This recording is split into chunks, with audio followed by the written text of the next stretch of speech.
بسم الله الرحمن الرحيم الحمد لله رب العالمين الرحمن الرحيم مالك يوم الدين إياك نعبد وإياك نستعين اهدنا الصراط المستقيم صراط الذين أنعمت عليهم غير المغضوب عليهم ولا الضالين صل على محمد وعلى محمد. أعوذ بالله من الشيطان الرجيم بسم الله الرحمن الرحيم الحمد لله الذي لا يبلغ مدحته القائلون ولا يحصي نقماءه العادون ولا يعدي حقه المجتهدون الذي ليس لصفته حد محدود ولا نعت موجود ولا وقت معدود ولا أجل ممدود فطر الخلائق بقدرته ونشر الرياح برحمته. الصلاة والسلام على الرسول المسدد المصطفى العمجد المحمود الأحمد سيدنا ومولانا ومولى الكونين جد الحسن والحسين معاني أبو القاسم محمد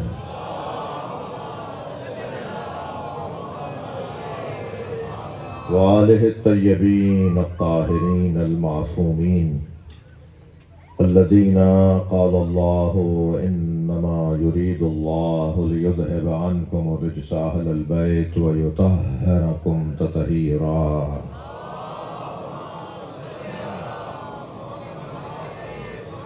ولعنة الله على أعدائهم أجمعين من يوم عداوتهم إلى قيام يوم الدين. أما بعد، قال الحكيم في قرآن الكريم بسم الله الرحمن الرحيم إن الله يحب الذين يقاتلون في سبيله صفا كأنهم بنيان مرصوص كأنهم بنيان مرصوص. صلوات.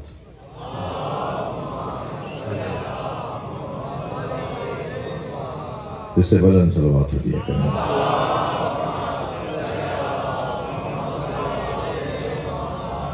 اس سے بھی بلند ممکن ہے تو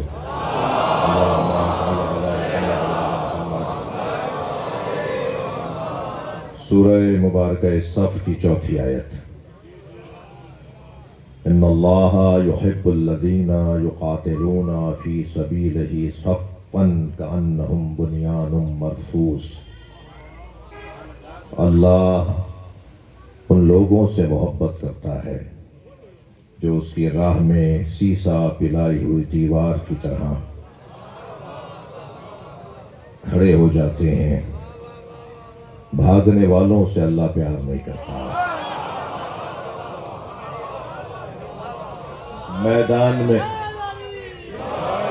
میدان میں ڈٹنے والوں سے اللہ پیار کرتا ہے. ویسے بھی یہ مجمع حیدر کرار کا مرید ہے جس کا لقب ہی کرار ہو. کرار ہمارے یہاں ایک میں خود جب لفظ کرار کے اوپر سنتا تھا پڑھتا تھا تو جو تصور تھا وہ یہی تھا کہ کرار اسے کہتے ہیں کہ جو میدان میں ڈٹتا ہو. اور سرکار کی حدیث سے بھی سمجھ میں آتا ہے لَأُعْطِيَنَّ غَدًا رَایَةً رَجُلًا كَرَّارًا غَيْرَ فَرَّارٍ. کل میں علم اسے دوں گا جو کرار ہوگا غیر فرار ہوگا. يُحِبُّهُ اللَّهُ وَرَسُولُهُ وَيُحِبُّهُ اللَّهُ وَرَسُولُهُ. یہ دو باتیں ہیں. وہ اللہ اور اللہ کے رسول سے محبت کرتا ہوگا اور اللہ اور اللہ کا رسول بھی اس سے محبت کرتا ہوگا. ایک طرفہ محبت نہیں، ایک طرفہ محبت نہیں. وہ بھی اللہ سے اور اللہ کے رسول سے محبت کرتا ہوگا اور اللہ کے رسول بھی اس سے محبت کرتا ہوگا. تو اس سرکار کی حدیث سے تو یہی سمجھ میں آتا ہے کہ جو میدان میں ڈٹنے والا ہو اسے کرار کہا جاتا ہے. لیکن میں نے اس صفت کرار کو اس طرح سے بھی سمجھا کہ کرار میدان میں ڈٹنے والا تو ہے ہی مگر کرار اسے کہتے ہیں جو ہر دور میں مکررن حمایت کرنے آتا ہو. مکرر کے خاندان کا کرار ہے، تکرار کے خاندان کا کرار ہے. بار بار آنے والے کو کرار کہا جاتا ہے. ہر دور میں مددگار کو کرار کہا جاتا ہے. بھائی ہر دور میں یا علی مدد کہنے والوں سے بات ہو رہی ہے. علی مولا اس مجاہد اور اس شجاع کو کہتے ہیں جو ہر دور میں ہر ایک کا مددگار رہا. کرار پلٹ کر آئے گا، ہر دور میں آئے گا. اچھا، یہ ہمارے بعض بھائیوں کو شوق ہے کہ جی قرآن سے بات ہونی چاہیے، اور یہ اچھا شوق ہے، مگر اس بات کا بھی خیال رہے کہ پھر ہر بات قرآن سے ہی دکھائی جائے. بعض لوگ اپنے مطلب کا تو قرآن جانتے ہیں، اور جہاں ان کا مطلب، جہاں ان کے ہاں پانی مر رہا ہوتا ہے، نشیب ہوتا ہے، وہاں کی آیت انہیں یاد نہیں ہوتی. میں آپ کا نوکر ہوں، آپ سے بات کر رہا ہوں. میں آپ کا نوکر ہوں، ساری دنیا میں اسی حلیے میں پھرتا ہوں. حاجی صاحب تشریف فرمائے، میرے بھائی ندیم افضل چند کا تعارف ان کے ذریعے سے ہے، ان کے ذریعے سے ان کا تعارف ہے، ان کے ذریعے سے ان کا نہیں ہے. ان کا حاجی صاحب کا خود اپنا مقام ہے بہت بلند. تو ان کے پاس بھی جب کینیڈا جانا ہوا تو یہ گواہ ہے اس بات کے کہ ہمیشہ اسی حلیے میں، اور پھر ہر سفر میں کوئی نہ کوئی برابر میں ضرور آ کے بیٹھتا ہے اور کہتا ہے اب شیعہ مولوی ہیں، آپ سے سوال کر لوں. تو میں فوراً پہلا جواب تو یہ دیتا ہوں کہ میں پہن کے اس لیے پھر رہا ہوں کہ آپ سوال کر لیں.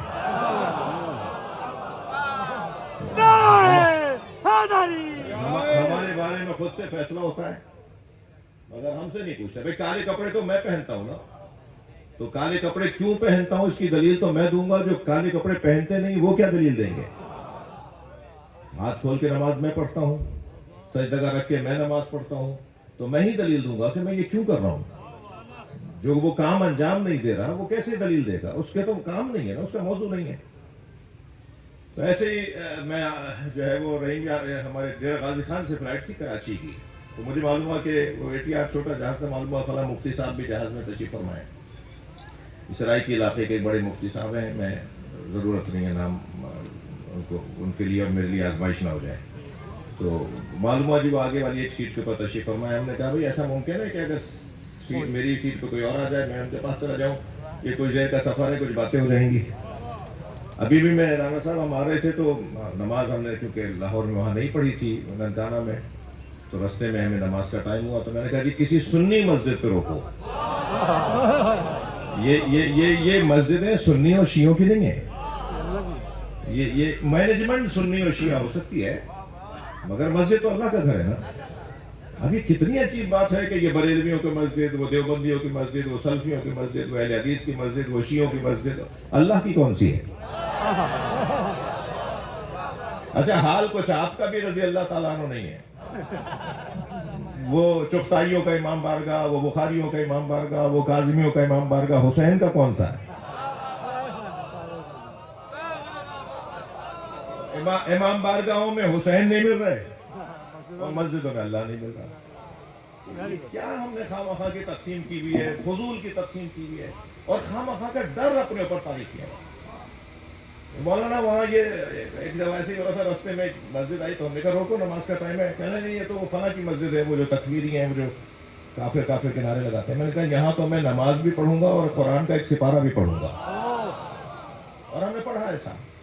تو خیر وہ مفتی صاحب کے ساتھ ہم بیٹھ گئے، جہاز میں سفر ہو رہا تھا تو گفتگو ہونے لگی. کہنے لگے مولانا آپ کے ہاں شرک بہت ہے، کچھ اپنے لوگوں کو سمجھائیے، مجلس پڑھتے ہیں آپ، تقریر کرتے ہیں، آپ کے شرک بہت ہے. میں نے کہا جی مثلاً ہمارے ہاں کیا ہوتا ہے، آپ کے علم میں کیا ہے؟ کہنے لگے بڑے بڑے تغرے لگائے جاتے ہیں، فریم بنا کے لگائے جاتے ہیں، گاڑیوں کے شیشوں پہ لکھا جاتا ہے علی وارث. تو میں نے کہا اس میں کیا مسئلہ ہے؟ کہنا ہے وَلِلَّهِ مِيرَاثُ السَّمَاوَاتِ وَالْأَرْضِ. آپ نے قرآن نہیں پڑھا؟ قرآن میں تو لکھا ہوا ہے کہ اللہ ہی کے لیے آسمانوں اور زمین کی میراث ہے. میں نے کہا آپ نے قرآن پڑھا ہے؟ کہنے لگے میں حافظ قرآن ہوں. میں نے کہا سورہ مبارکہ الانبیاء کی 105ویں آیت سنائیے. آپ یقین جانیے وہ حافظ تھے، انہوں نے سنا دی. اور آیت یہ تھی کہ وَلَقَدْ كَتَبْنَا فِي الزُّبُورِ مِن بَعْدِ الذِّكْرِ أَنَّ الْأَرْضَ يَرِثُهَا عِبَادِيَ الصَّالِحُونَ، ہم نے تورات، زبور، انجیل، قرآن میں لکھ دیا ہے ہماری زمین کے وارث نیک اور صالح بندے ہیں۔ میں نے کہا مفتی صاحب آپ سے ایک علی وارث سمجھ میں نہیں آ رہا تھا، ہم 14 کو وارث مانتے ہیں۔ قرآن کہہ رہا ہے ایک سے زیادہ زمین کے وارث اللہ نے بنائے۔ تو اپنی پسند کی آیت سے جو ہے وہ بس کسی طرح مطلب پورا ہو جائے، اور پھر چاہے مثلا ایاک نعبد و ایاک نستعین سب کو یاد ہے،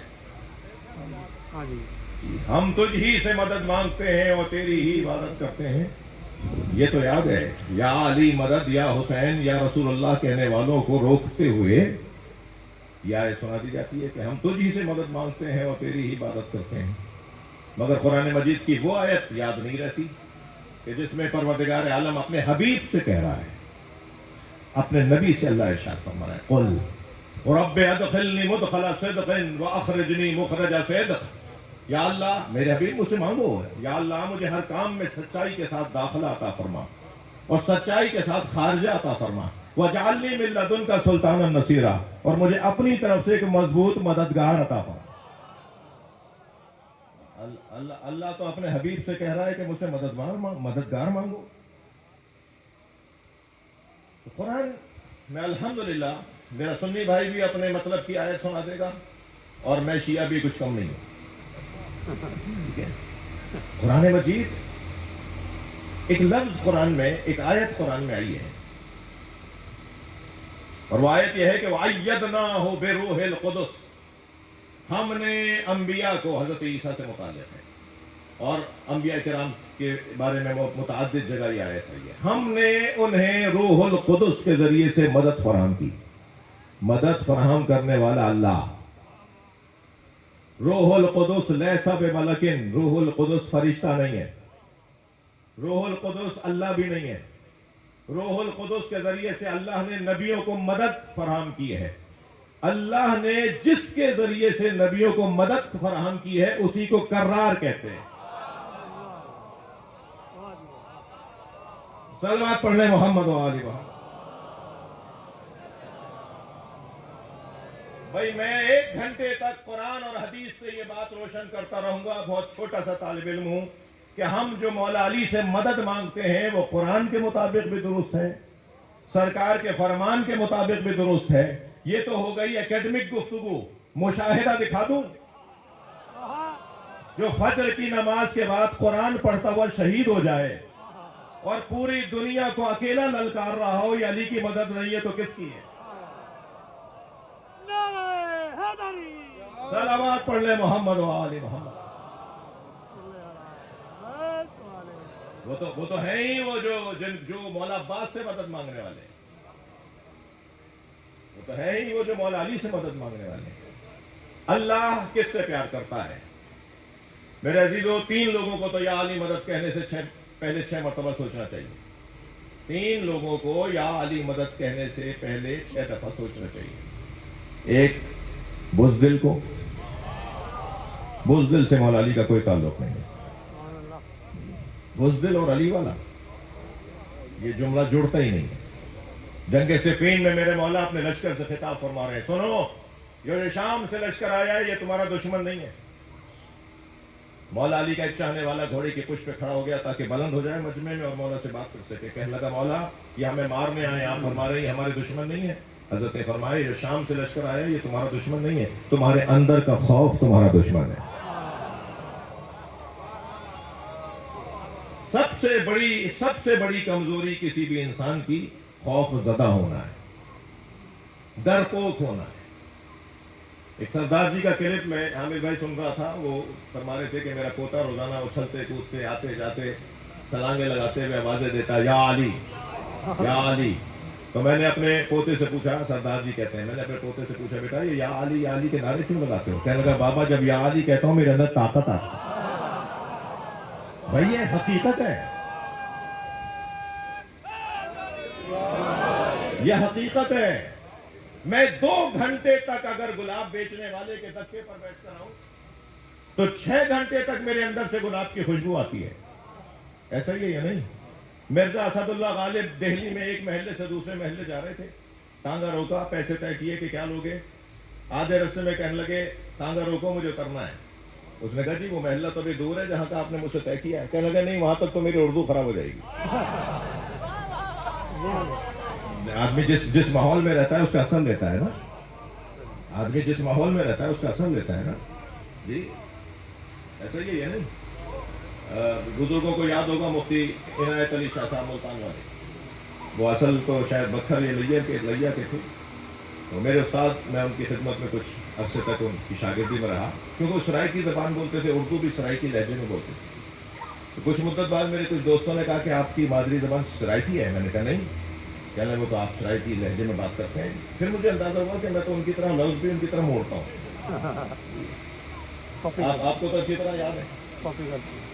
تو حسین شاہ صاحب تشریف فرمائے، ملتان کے لوگ تو بہت اچھی طرح مفتی صاحب کو جانتے ہیں۔ تو یہ اثر ہوتا ہے، انسان جس کے ساتھ اگر ہوتا ہے اس کی چال، بچوں کو نہیں دیکھا آپ نے، وہی کنگا چاہیے جس سے اماں کنگا کر رہی ہیں، وہی پین چاہیے جس سے ابا لکھ رہے ہیں، انہی جوتیوں میں پیر ڈال رہے ہیں جس جو ابا نے پہنی ہوئی تھی۔ تو انسان اثر لے رہا ہوتا ہے، کسی کو بڑا مان کر اس کا اثر لے رہا ہوتا ہے۔ علامہ اقبال بھی جرمنی پڑھنے گئے تھے، میونخ یونیورسٹی میں جب وہ پہنچے تو کہنے لگے میں تو جرمن زبان میں نہیں پڑھوں گا، میں تو انگریزی میں پڑھوں گا۔ علامہ اقبال کی خاطر وہاں کی زبان تعلیم تبدیل کی گئی، علامہ اقبال کی خاطر وہاں انگریزی میں پڑھائی شروع کی گئی، اور اقبال اتنے مضبوط شاگرد تھے کہ ان کی خاطر وہاں نظام تعلیم بھی بدلا، وہاں ان کے نام کا ایک پورا کیمپس بھی ہے، ایک روڈ کا نام بھی ہے، ایک عمارت کا نام بھی ہے۔ اقبال وہاں سے واپس آنے کے بعد تو اور زیادہ انہیں انگریز ہو جانا چاہیے تھا، مگر واپس آ کے تو اور زیادہ انقلابی ہو گئے اور اچھے اچھے شعر کہنے لگ گئے۔ فلسفہ خودی بیان کیا، فلسفہ بے خودی بیان کیا، علامہ اقبال نے فلسفہ عشق مصطفیٰ کو بیان کیا، علامہ اقبال نے ایک آئیڈیل مثالی مومن کی تلاش میں شعر کہنا شروع کیے۔